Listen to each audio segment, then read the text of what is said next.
101 Review. Book 101 is all about the books that I read for the last 40 years. And today I have my special guest. She is the director of Harmony Wealth Academy, no other than Miss Monica A. Kaufman. Welcome to Book 101, Miss Monica. And can you please introduce more about yourself? Okay, so it's a pleasure to be here. Thank you for having me. I appreciate it. I'm a financial advisor and a certified financial planner. I'm also a mom of two kids, and I have a passion. I realize that most Americans are technically not able to navigate the financial system, and that's part of the problem.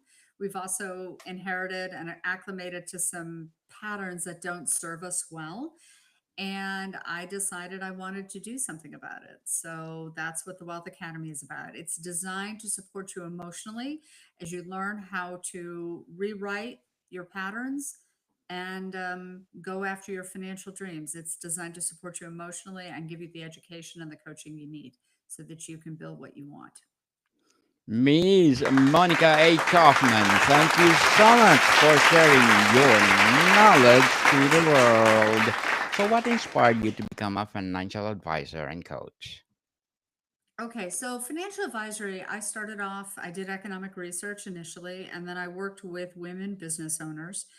And economic research didn't mean anything to the average person. It didn't change anybody's life. So at one point, when my kids first started school, I wound up taking a position, going through a training program at Merrill Lynch and learning how to become a financial advisor. So you get your licenses, and then I wound up getting my CFP. Took a little bit of time and did some angel investing work and some other consulting work, and then came right back into financial advisory. So that's what it takes to get started. So, can you explain the difference between traditional financial advising and financial coaching? Okay, so financial advice is about helping people to learn how and to manage their money. So once they have money to invest, it's about how to actually do that. Financial coaching is designed to help people learn how to manage their own stuff and their income so that they can build up the money to invest. So Miss that's Monica. the difference. In the education program, I'm not telling you what to do. I'm giving you the tools and the skills and the confidence to manage this and to learn how to manage the money so that you can build up the wealth, but also learn how to build your team so that you can hire people like me that fit your needs and take your direction and do what you need them to do. Certainly. Miss Monica, thank you so much for empowering us. So, what are some common misconceptions people have about financial advisory and coaching? Okay, so one of the problems people have is that they don't understand that income is not the same thing as wealth. And so, in order to True. become financially free, okay, so I heard that. It's think about your body. All right. So, you Yes. start off with function. Okay. There's four stages in physical fitness. Everything has to work together. Does everything work properly? Then, when they work well and they work together, you get to a place of health. And then, when you're able to carry the load physically, that's fitness. Performance is when you're able to compete on that level. So that's a framework that I think everybody knows because we all go through that. We all learn how to walk. We all learn how to go from lying on our backs to rolling to sitting up to crawling to climbing to running. So that's natural. In money, it's the same way. So, do all the different parts of your financial world work properly? Do they work together? You get to a point of health. Are you able to fund not just your bills, but also your goals? That's when you're at a point of fitness. And then performance is when you're at a point of financial freedom. So, have you thought about what it would mean to be financially free? Definitely. Can you give me For your sure. definition of it? What would that look like? For me, nothing to worry about my financial needs. Okay. So, my favorite definition is when work is optional, when you can do what you want to do, when I can do what I Yes. want to do, and I have enough wealth paying me money so that it doesn't change my goals. And whether I work or whether I don't is optional. It's up to me. It's not done by necessity. Totally Okay. agree.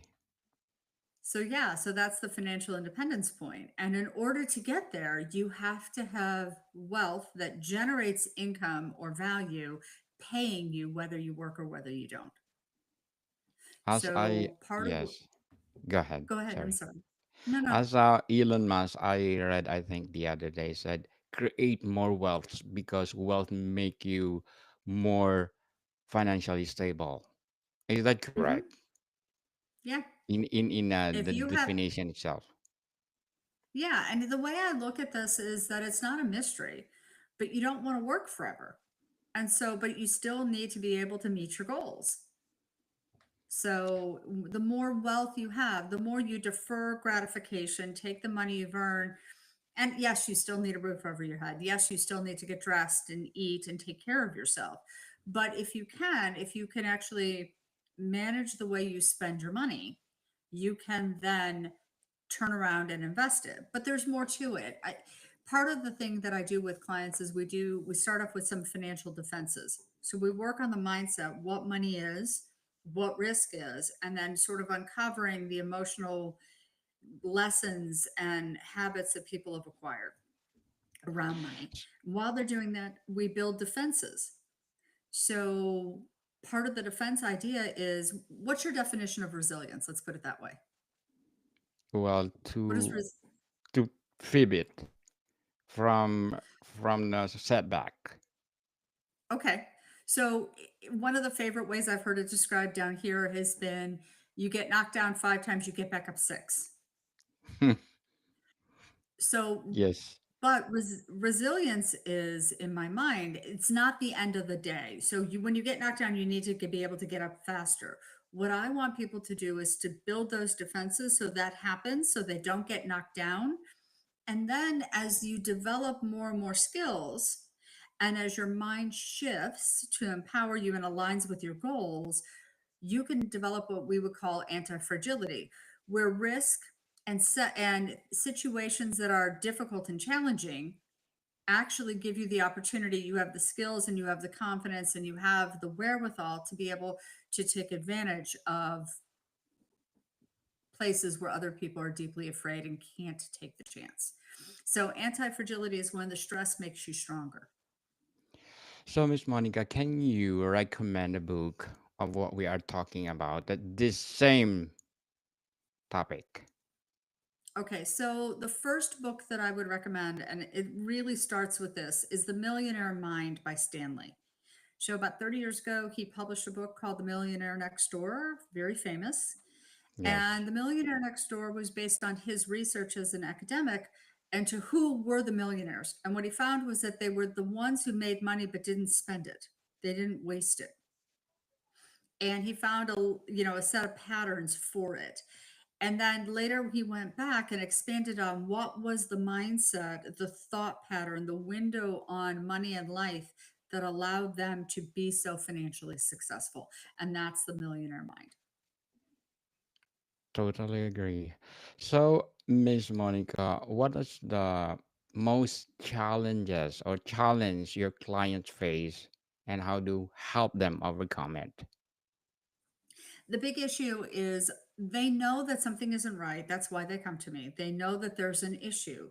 It's a question of shifting not just how they think, but how they feel, and then staying on track as they acquire it. It's a confidence thing. And as we work through time, they start to see themselves pulling it together and they feel the shift in how they see money and they see themselves. And that makes the difference. It becomes a positive biofeedback loop. The important thing is not to stay stuck, it's to just start. Ooh, that's So, similar. that's Not similar quite the or not same. the same? Not the same. It's not the Okay. same. So, I'm just So looking for. actually, give me a second. Go Let's, ahead. I had it. The Millionaire Mind. Millionaire Mind. By who, miss? Hold on a second. Millionaire. I will have it for you. Thank you. Thomas J. Thomas J. Stanley. Stanley. Ah, yes, I got it. Yes. Highly Love recommended, this book, love the people. work. I'm sorry? Highly recommended, right? Highly recommended. So, Miss Monica, what financial habits do you believe are critical for building lasting wealth? Lasting love. I Lasting think it wealth. starts with lasting wealth. I think it starts with first off understanding it's nothing more than a tool. Money is nothing more than a tool in your hands. So think about it this way. Were you afraid of your computer when you first got one? Yes. Okay, but You're did you afraid. learn how to master it? Did you learn how to use it, right? True. Okay. That's So right. So there's nothing here you can't master, but understand it's a set of tools. Okay, that's it. that's it. I Understand. got it. So really, that's the first part. And then the second part is one of the things you're going to have to understand is that as you shift, you're going to have to shift how you interact with other people because you're going to discover that either people are going to support your changes or they are not. And it doesn't mean that they're bad, it just means that they're not ready. And so, how you manage that is going to be a little bit of a challenge. Let me give you an example. There was a young guy that I was mentoring at one point, and he was looking to get married. He got engaged, and he and his now wife wanted to buy their first house. And he looked at me and he said, "How do we get to the point where we have enough money for the down payment?" And I said, "Well, where are you spending your money?" And he said, "Well, there was an issue with they were going out on the weekends with their friends." And I said, "What if you were to take one of those days every week? If they're all in the same place, figure out what if you were to take one of those days on the weekend and instead of going to a restaurant or a bar, go to one of the houses or one of the apartments and just take turns? And everybody brings something to contribute to the dinner." And he looked at me and I said, "What if you were to do that? And instead of spending as much, you then put that money aside for the down payment?" And apparently everybody did and made the shift and it worked.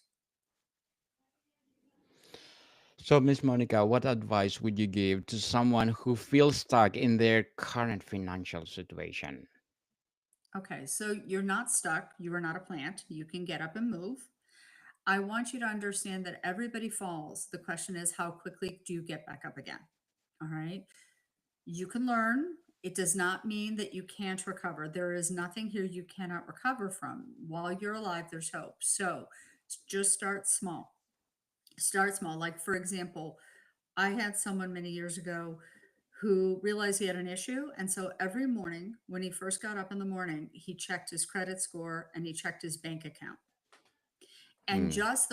just looking at it every day stopped him from overspending, and he saw over time the gradual improvement in his credit score because he was aware of when his bills were going to be paid and he was aware of how much was in the account. And so just by finding out where the issue was, he was able to make that change.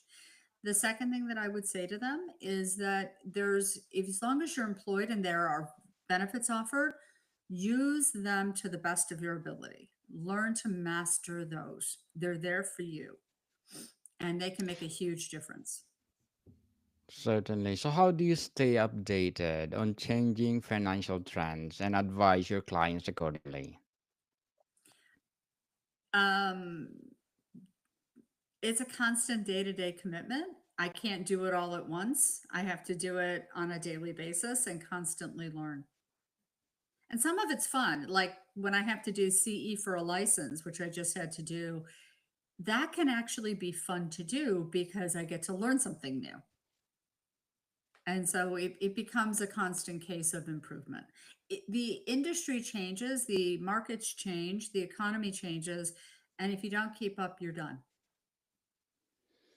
So, Miss Monica, what would be your short term and long term goals as a director or as a coach? My goals are to get the program out to more people. My goal is also to shift uh, and reconfigure. There's a part of the program that we're going to be releasing for young adults because we know that young adults are deeply concerned, and I'd like to be able to do that. My goals are to get that out and to also get that out within about a year or so in an app format so that you can actually do some of the behavior modification management, some of the tracking of your behaviors and your actions and your feelings on your phone and do it as an app. Looking forward for that, Monica, and I hope it will materialize and empower people all over the world. So, what is the Thank biggest you. financial mistake you see people repeatedly making? I think two things. One, they don't learn from their mistakes, whatever the mistakes are, so they repeat them over and over again. The second thing is I've seen people in their 50s realize they didn't have enough money to retire and do a total 180 and course correct True. and get to the point where they can be okay when they do retire in their late 60s.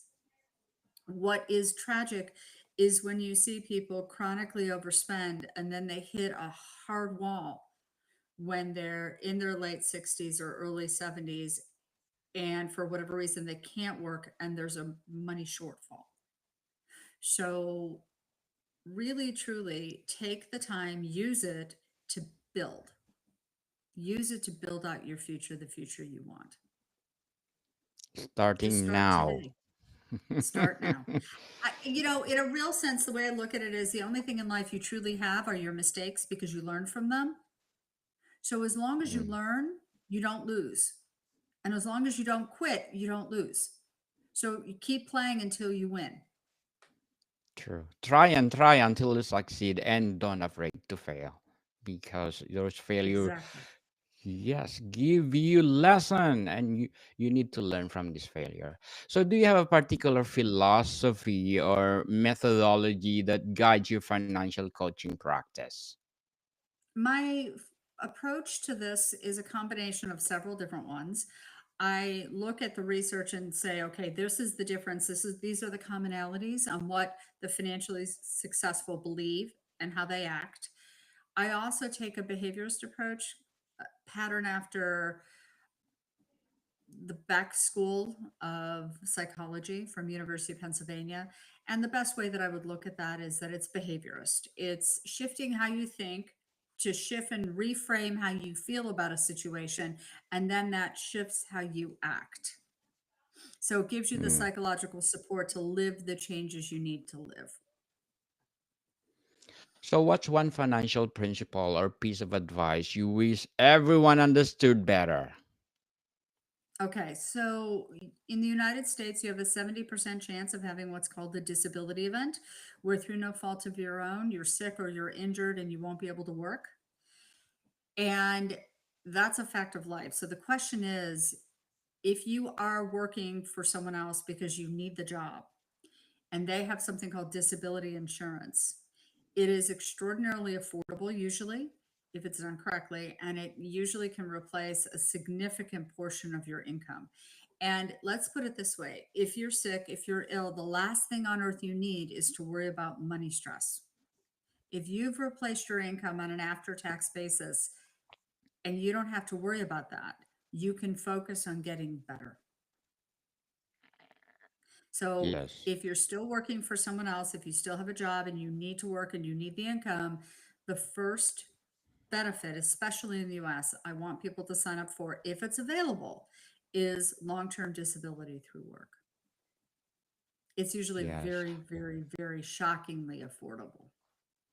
I think here in Canada too, they're offering that Okay, one. perfect. So grab it, people. It's help Well, you. let's put it this way. I'm not licensed for Canada, so I can't advise people on Canada or coach on Canada, but on the mindset's universal. America. However, the financial pieces and education component is for here. And I'm relieved to hear that Canada offers that disability insurance is available. So is it Yes. very affordable there?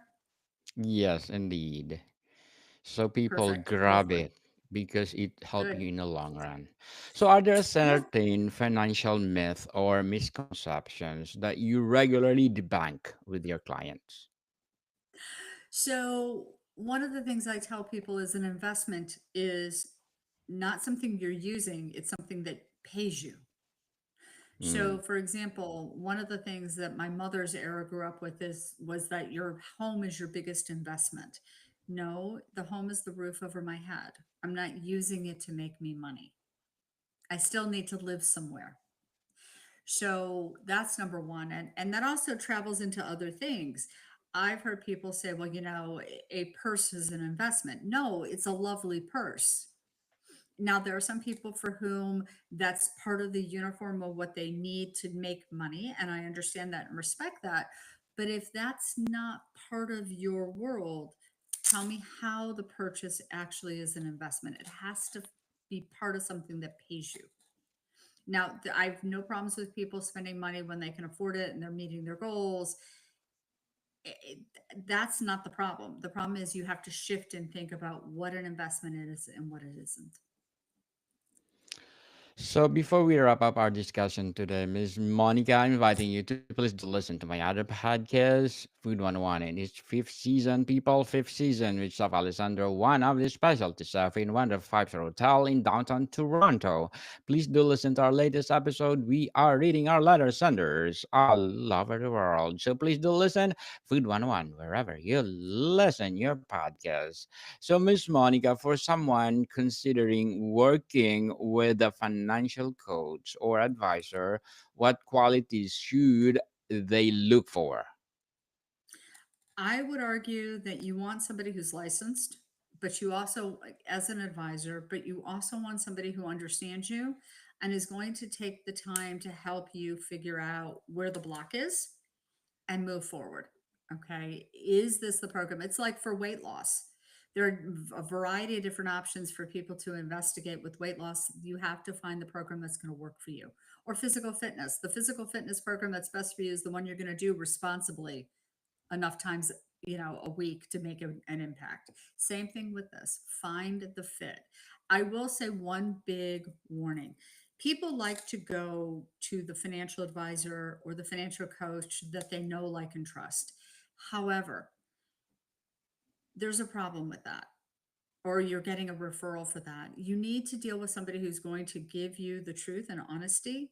And chances are the people around you may not actually be able to assess whether or not somebody is good or not. So you really have to do your research and listen and ask them, what do you bring to the table? How do you approach all this?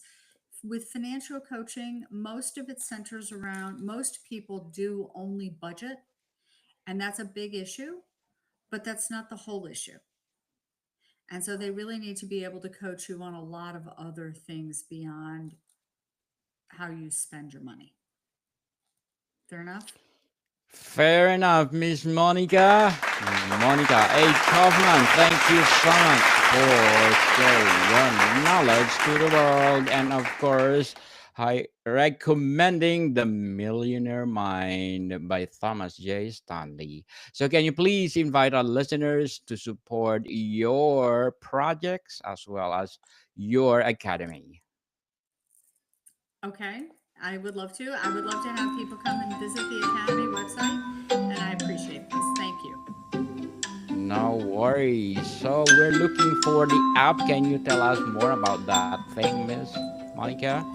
It has not been built yet. We have the material, but we are investigating it. So I will let you know, to be determined, when that will be released. Looking forward for that. Yes, people, let's support Miss Monica A. Kaufman because if you support her, more and more and more coaching to come. And of course, looking forward for the app. So, Miss Monica, thank you so much for your time. Thank you so much for inviting me. It was a pleasure. Monica people, see you soon.